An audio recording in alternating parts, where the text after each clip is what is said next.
Chapter 9. And the Spirit Flies. Darkest part of the night fell around them, and the moon began climbing in the sky as the procession moved as a group from the graveyard to Coal Heart Falls. Asa and Renee were at the head of the formations, an only source of sound in the chanting of the bitter-sweet melody of the funeral dirge. When they arrived at the clearing at the waterfall's foot, lanterns were already lit and the mist glowed in a dim white light coming off the base pool before turning down to the next bend in the Coal Heart. By Ellie's rough count, this is CountryGirl's story, fish.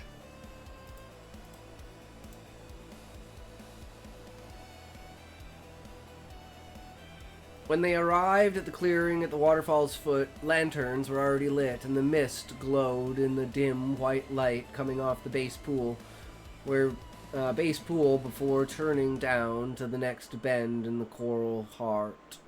By Ellie's rough count, every banshee of the Palem Caligo joined the party that was present at the burial.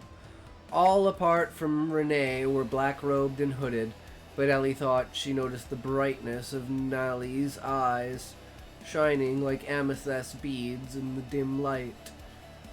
She was speaking almost inaudibly to a figure that was most likely her cousin Karina. Here we go, Ellie muttered to herself. She'd moved to the small ledge of obsidian over the pool and looked down at her reflection in the rippling surface. She tried to channel the leveling energy of the stone, but even with the glass ring she wore, as nearly all witches did for that purpose, her mind was too strained from grief and having not meditated enough in the past 3 days to be able to do so. Ellie's eyes shifted to the water. The elemental magic of the Coal Heart River gathered in those falls would soon help her grandmother's soul to move on. The last decision tonight's up to you, Gran.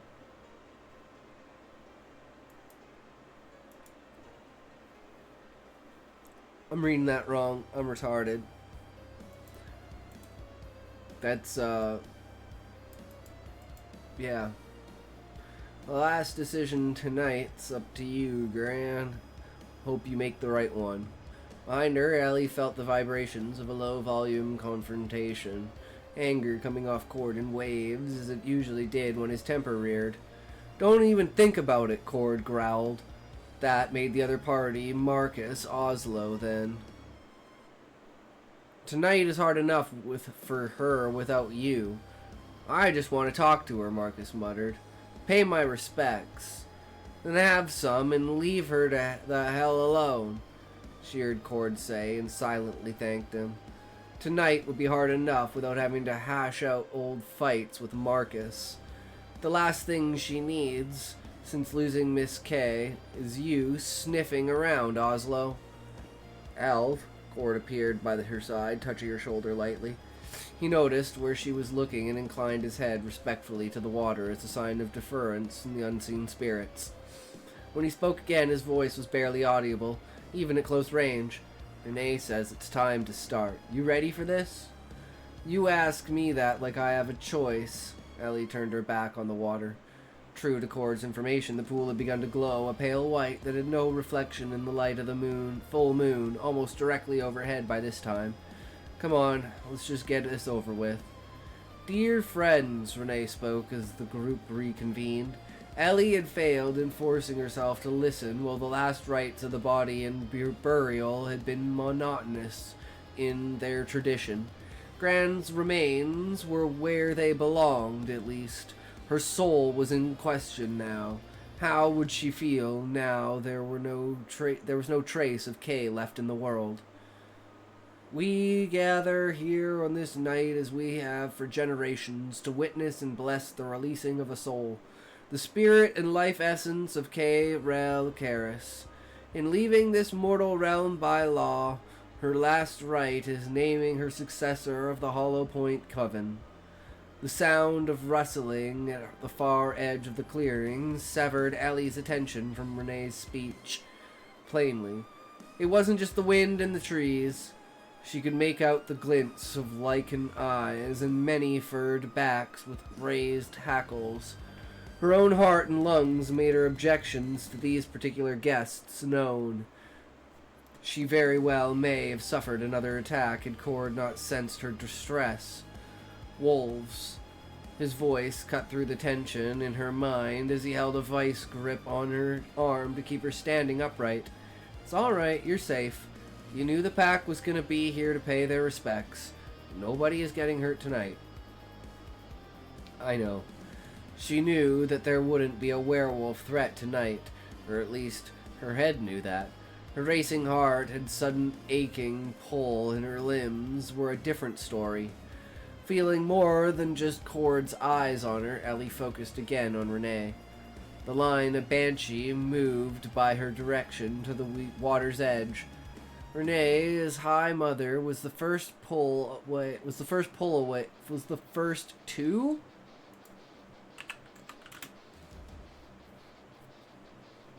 Pull away her veil, revealing a long fountain of pure white hair. First to pull, yeah. Draping to the fabric over one arm, motioned for the surrounding sisters to do the same. Excuse me. Ceremonies of the soul were one of only a few times Calico Banshee were ever without their hoods. As one, they joined hands and cried out, "Oh, jeez, I'm under attack! What the fuck? Get out of here!" It was a hollow, mournful sound that rang through the clearing and grew louder, calling forth Kay's soul. The falls themselves seemed to grow as the pool shifted from water and mist to a pale lavender fire, flames covering the line of Banshee. Asa, as the only male wraith of the gathering, nodded to the coven members to take their places in the half-moon shape. Ellie was hesitant of Cord leaving her side, but he shot her a look she didn't quite understand, bowed and moved slightly behind her. She understood that just because he was illegally a Karis and a coven member didn't mean he was in any race to be for the title of Elder. As the silver fire thinned to a bolt shooting into the sky, all but one of the Calico abruptly stopped crying.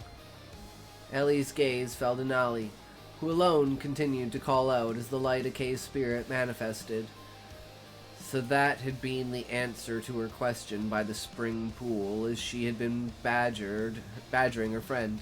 The young Banshee had been holding her grandmother's soul in trust. So now we know who the person who had the soul was. Ah, very nice. Interesting. Cord had been right then. If Nolly was in fact in training to be a High Mother, one day she would follow Renee's orders to the letter. Isn't Renee kind of a bitch? Like, wasn't Kay, like, kind of the last standing bastion of, like, common sense and reality among these, like, savage, hungry people? No? Okay.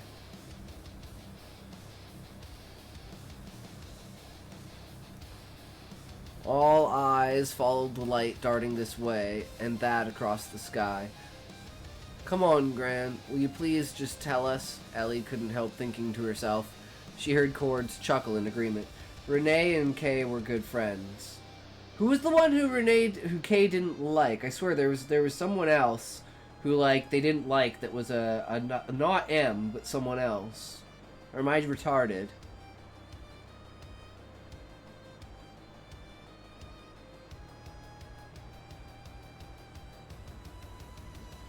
I'm not sure if it was a Reynolds or not. But I still have a hard time figuring out who's who.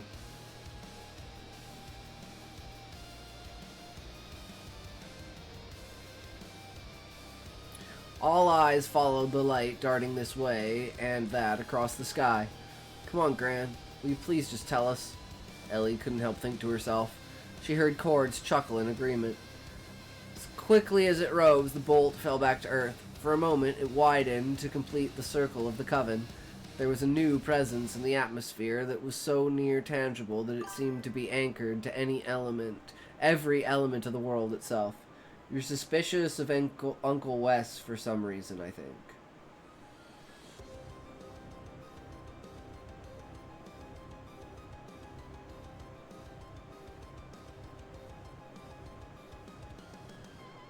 Yeah.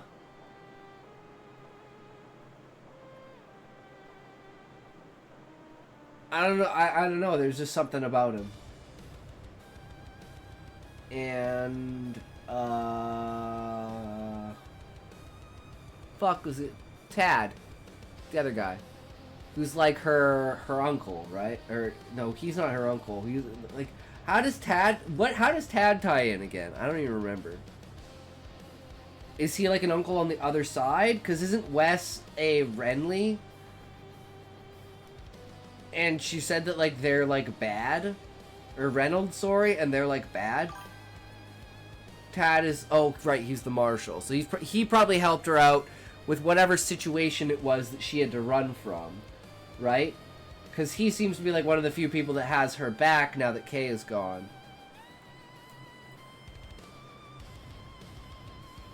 But yeah, I don't know. Wes is a Reynolds, and Uncle Wes's best friend.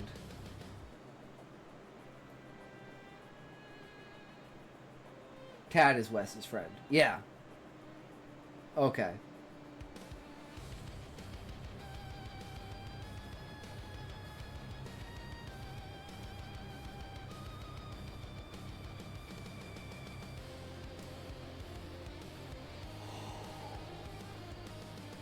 Drinking once more, it circled the line of the coven again before stopping where Ellie stood, hovering in front of her. No. She didn't know if she screamed or even spoke, but she shook her head, trying to deny what she couldn't bring herself to accept. So it's weird to me that Tad is a real name. It was the name of the MC in the 7th guest game. I had a friend in grade 4 who I don't know what the fuck happened to this kid, but in grade fucking 4 this kid was like a fucking gangster with like fucking rings, and he thought he was like a badass, and he didn't want anyone to know that his name was Theodore because he thought Theodore was like a pussy ass name. So, you know, but everyone called him Tad.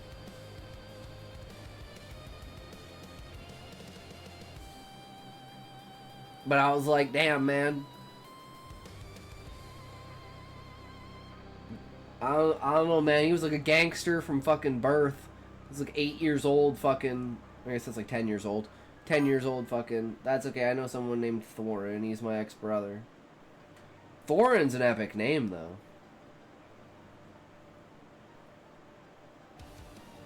I thought it was funny, though. He was like, I've met so many people that hate their names. Like, I probably know 10 people that have literally changed their names because they hate their names. We're talking about names. His ex-brother, someone named Thorin, which is like an epic fucking name. Tangents and bold, baby. Exactly. You gotta think outside the box, fish. It doesn't matter what part of the topic of the discussion you pick up on, as long as ads are always there, ready to pick up where we left off. I don't know how, but they found me on here. Don't worry, guys, I'll make the stream worse than ads. If you want, you can leave it all good. No worries, it's about what I can do right now. Thank you, guys. You are great. Go watch the ads. That's what they're good for. I don't know. That's okay. Don't you know? Why'd you find the ads? I could care less. How about I go ahead and think inside the box and you think how you want? I think that works better. I mean, I'm just saying, Fish, it leaves you open to discussion. Don't just think outside the box, tear the box apart and burn it to pieces. But then Sean also realized as soon as you leave the box, you have entered another box. You must always, at every point in time, be breaking out of your box. Just like I'm breaking into your mom's box. I mean, what? Ow! Fuck! Ow, I deserved that. Okay. Okay, fair. Fair. I fucking deserved that. Okay? Ow. My fucking funny bone. I definitely fucking deserved that. Fuck.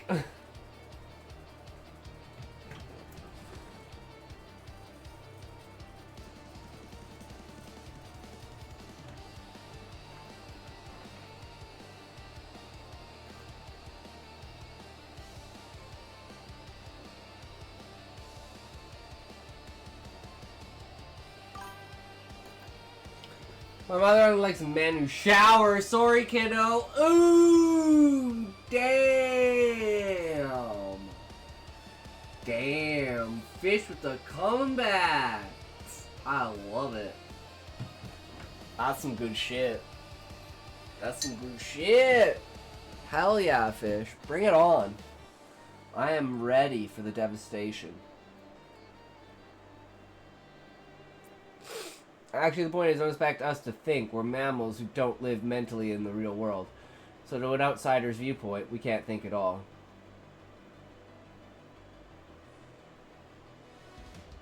I mean, I think there's people out there that can't fucking think. There are people out there that don't have internal monologues.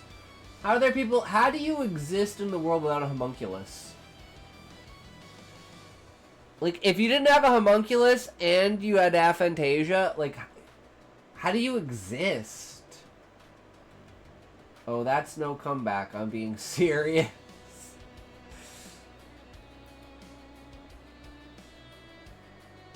You think my hair... What? You think my hair looks like I don't fucking shower or some shit? Is that what you're saying?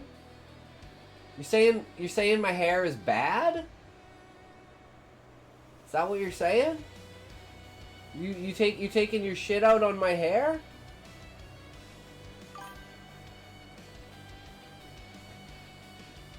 Well, I think you're saying that my hair looks bad.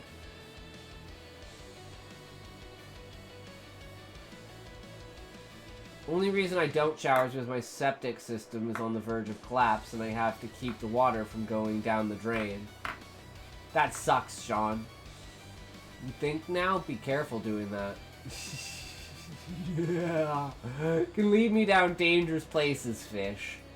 Very dangerous places.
What do you guys think? Holy shit, Sean. Thank you.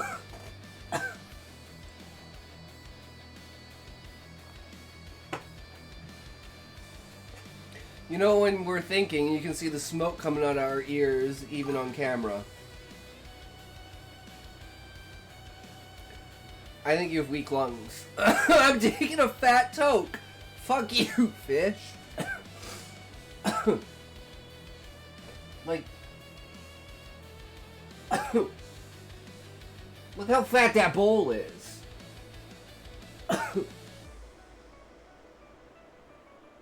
Like, that's insane. It's like a full centimeter squared of weed in one toke. He held it better than I ever could, assuming I'd ever try to smoke, that is. You get desensitized to it. Alright, sorry for the distraction there. You mean cubed, not squared. Yeah, cubed. Sorry. Yeah. Thank you, Sean. I'm retarded. See, this is why you guys shouldn't listen to me. Feeling more than just Cord's eyes on her, Ellie focused again on Renee. The line, a banshee, moved by her direction to the water's edge. Oh, wait. What the hell? How'd we get up here? What happened?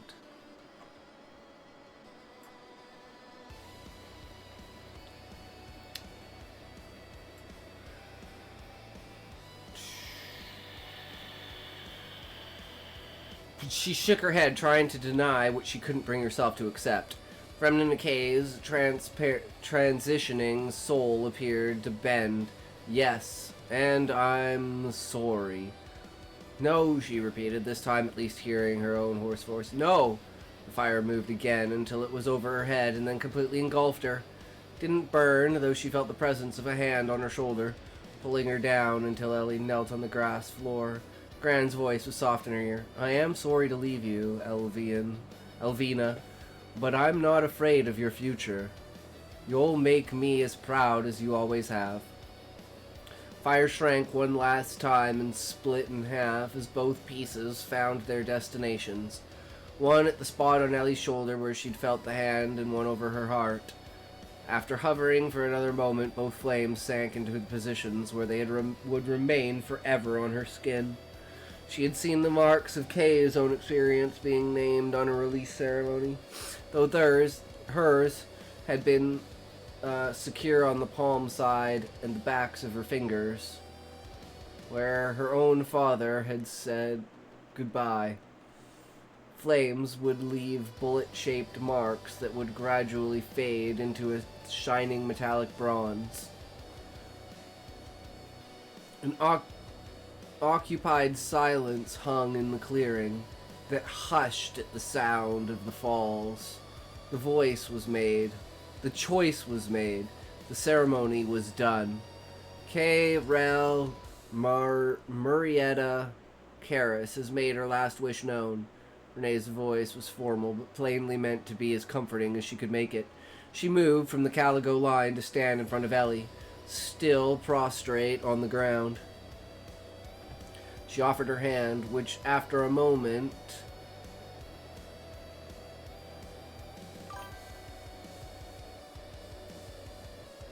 Not sure about this.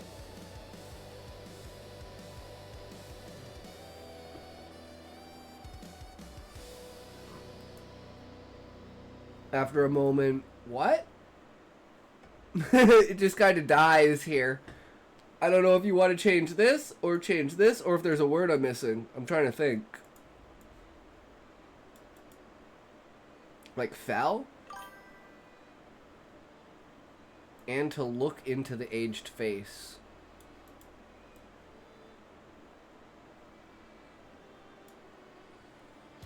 Nah. Well, listen to the sentence. She offered her hand, which, after a moment, and a look into the... I don't understand this sentence.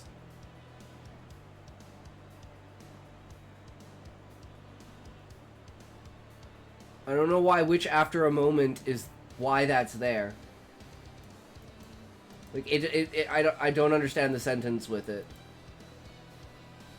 Or is this just, like, me being retarded with English? Because, like, it says she offered her hand, which after a moment, which means she offered her hand, and then something happened.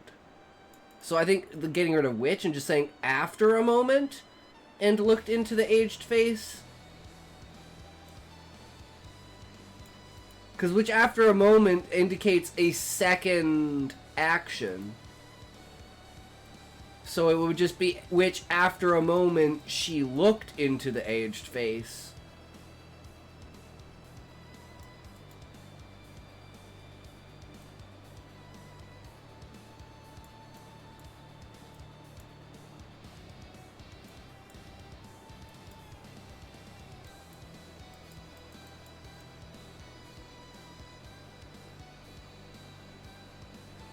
I don't know.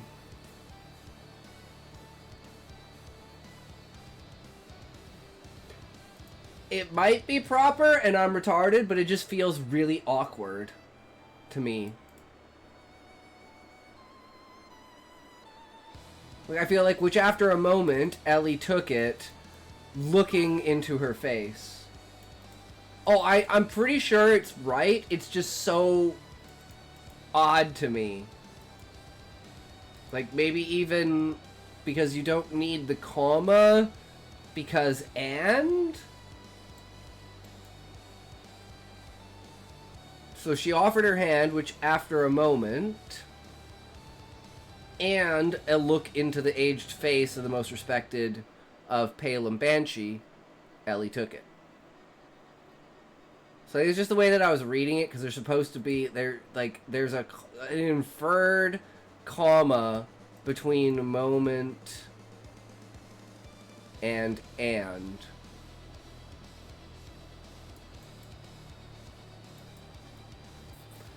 The reins have passed to you, Elvina Jolene Karis, elder of the Palem Coven. As the world slowly turned back into motion, so did the human occupants of the clearing. Nervous looks, shuffles, and murmurs rippled through the gathering. Much against her will, Ellie turned to see Kingsley's face, caught halfway between stunned disbelief and blind fury. The forced, blank expression on his face didn't mask the pure hatred in his eyes as he looked back at her. Damn, man, he's a piece of shit! Fuck this guy. Isn't that his daughter?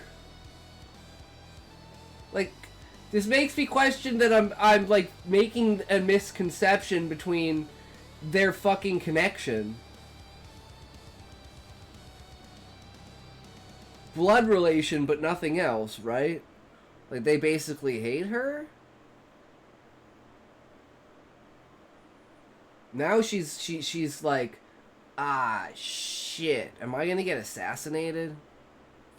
Fuck. Can I just run away? I'm out. I'm done. I don't like this no more.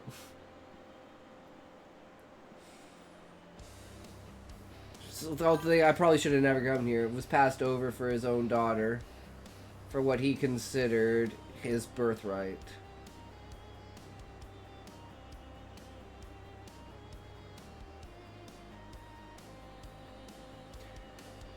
And he's not smart enough to realize that's the reason why he was overlooked. Ah, the classic. Well,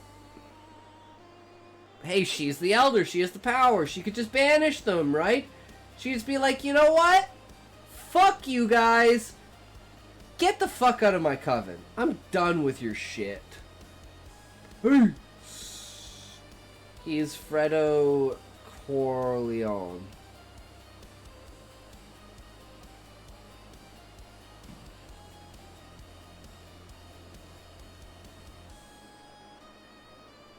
Not sure who that is. Is that a historical figure?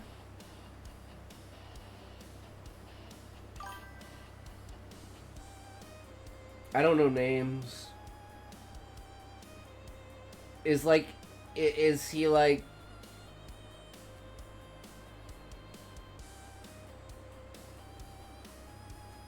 Like, I don't know.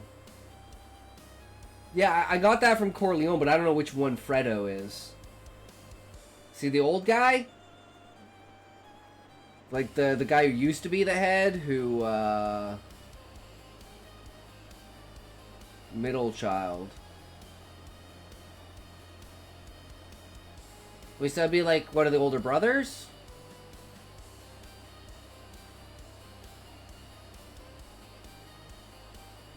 Trying to remember. Son order went Sonny, Fredo, then Michael.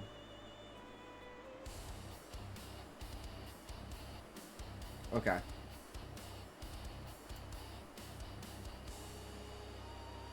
So he's basically a cartel mob boss piece of shit. And he's also a middle child, which makes it worse. I'm a middle child. I understand. It's bad. It's really bad.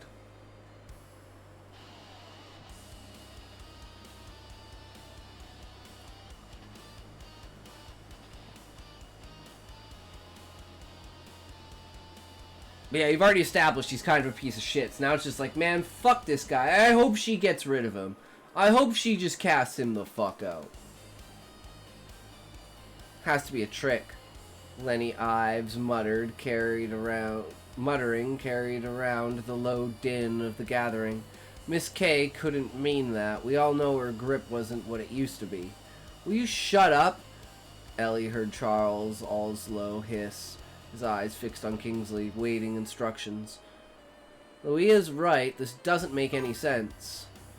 Pack began a woeful howl at the edge of the wood, in tribute to both the spirit departed and the one who newly raised to power. Ellie knew she would have fallen again had Cord not instantly taken hold of her arm, and by virtue of his own stubbornness, willed every ounce of strength he possessed into her. She couldn't believe it. Gran, why me? The large, brittle wolf that had been closest to the group walked into the formation and approached until he was within 5 feet of Ellie. No wolf other than the reigning alpha would make such a move. This has to be Big Flint himself. His posture approaching her was slow and calm, but she felt the hair on the back of her neck rise to match her stomach, finding a new home in her throat. She knew that allowing herself to move a muscle would result in running as fast and as far away from the clearing as she could get. So, like, again, she has some sort of incident and trauma that's happened around werewolves. Because it doesn't seem anyone else seems to have the same aversion and terror that she does around wolves. They just seem to be more indignant than anything. Like, they have to respect them, but they don't want to. Yup, lots of PTSD about werewolves.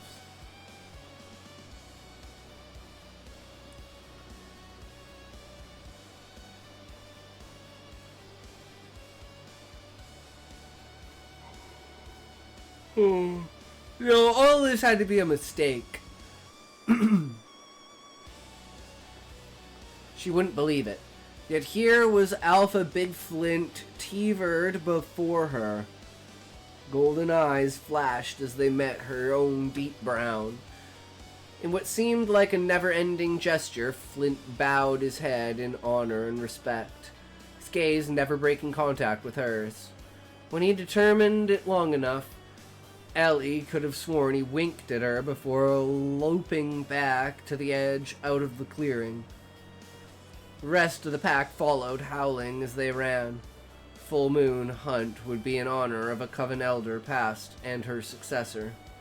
Elf, Ford whispered to her, trying to break her into her stunned reverie. We're leaving. What? She asked. Being named elder tonight was the very last thing she had expected. And by the looks of and voices of most people surrounding her, she hadn't been alone.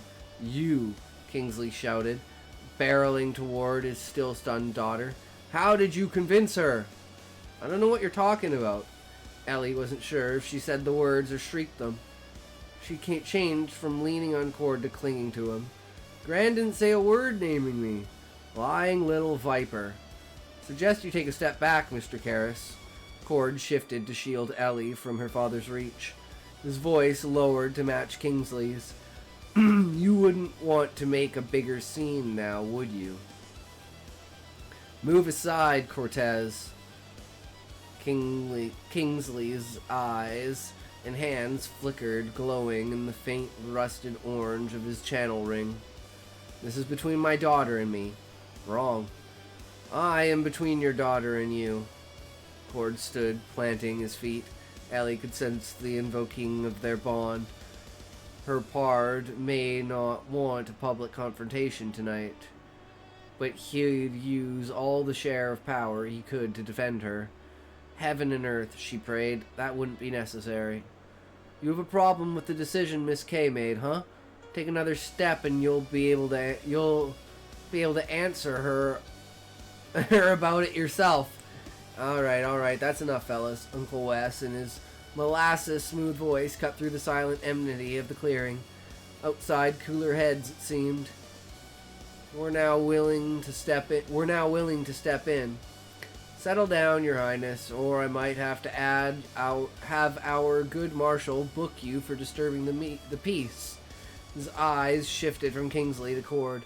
Mr. Cortez, I believe you have a job to do. Hey, easy, King. Charles Oslo and Lenny Ives, who gravitated to Kingsley, now flanked him on both sides, attempting to usher him away. Their stances, marked by questions and a need for instructions, were visible to Ellie, though she couldn't hear what they said. She could have sworn she'd heard grunting at her father. Not now. This result clearly hadn't been in his plan any more than it had been in hers, and still she could not believe it. Luckily, Cord, not suffering her same stunned disbelief, had Uncle Wes's words to heart, and was already guiding them back to the mouth of the trail. Mind telling me where we're going? The official stuff is over. Half the town is gonna be at the old iron gate soon. They'll be drinking decay all night. Cord grinned weakly, giving her a quick one-armed squeeze on the shoulder. And you, little sister, are far too sober to deal with what just happened. Come on. Right behind you. Nice. And now we're gonna get into the celebrations. But, definitely, like,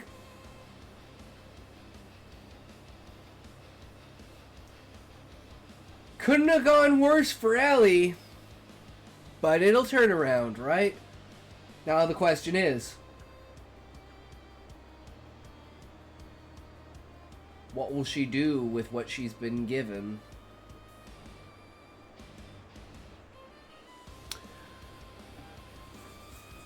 And how are relationships going to change around her because of this, you know?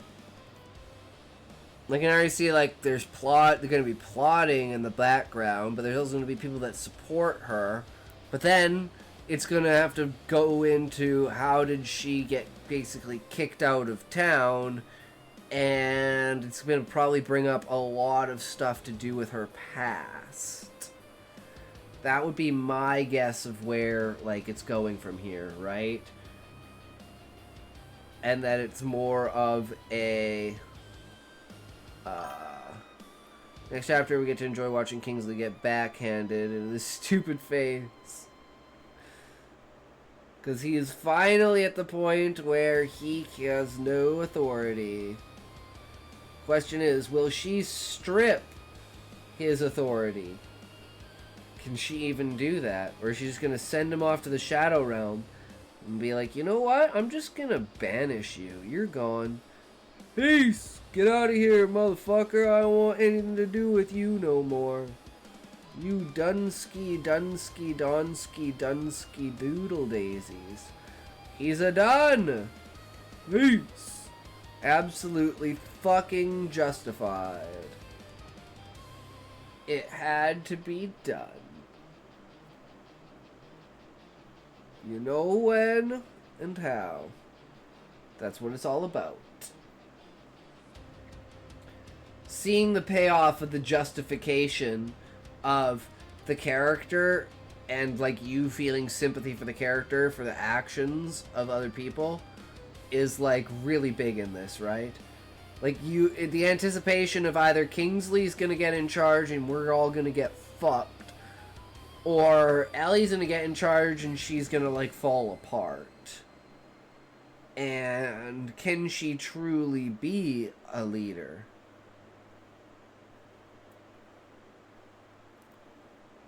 Because from what I've seen, she is afraid of herself. And she's going to need like a character arc of coming to terms with who she is and what she has to do. So I'm interested to see that.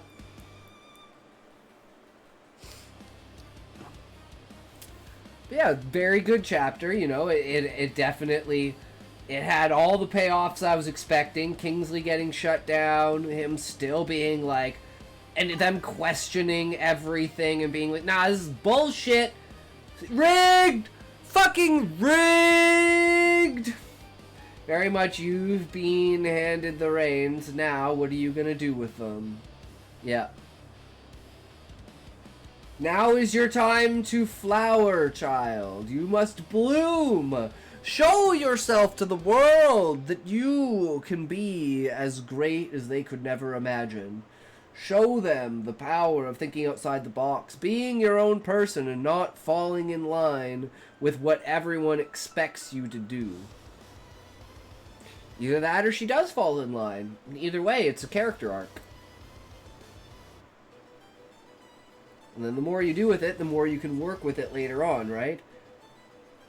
Like, you have one of those stories where she winds up being exactly the same at the end because she's changed so much and learned so much, but she's like at the next level of being the same person she was at the beginning. But that all depends on how it ends too, right? But it's definitely everything I wanted from it. Did you ever watch Charmed? No, I've never watched Charmed. Real Charmed? I haven't watched any of them.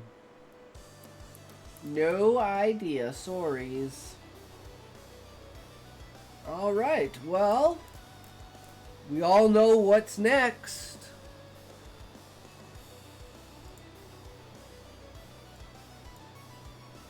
Big number 38.